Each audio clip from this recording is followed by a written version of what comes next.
are having another interesting topic to discuss, and we are talking about Romans 6 verse 14 in the Bible, where it is said, "For sin shall have no dominion over you, for ye are not under the law, but under grace." What does this mean? What is Paul trying to say? We are to take two important words in that verse. Law and grace are key words for us to discuss today. What law is Paul referring to? And what grace is he talking about?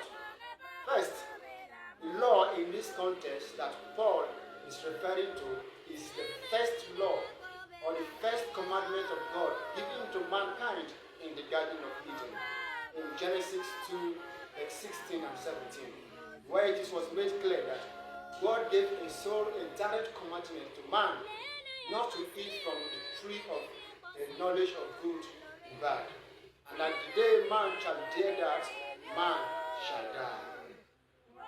The law there is man shall die.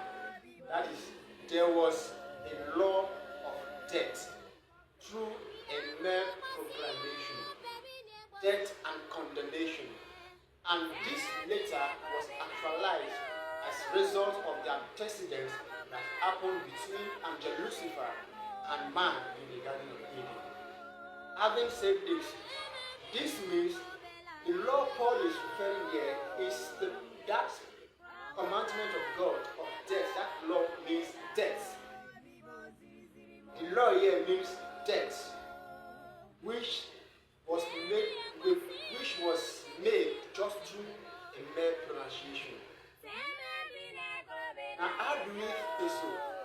It was also cleared in Psalm 24 verse 7, where it was said that before Christ was born, those old men, great men of old, the likes of Abraham, Moses, Adam, Noah, so on and so forth, all those great men that existed before Christ was born, that has already died, Christ covered when Christ was crucified, before he rose on the third day.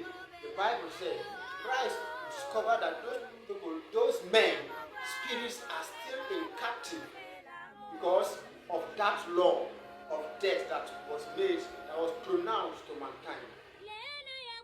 Meaning that there was no hope for resurrection to those great men of God, and that Christ visited the kingdom of hell and released these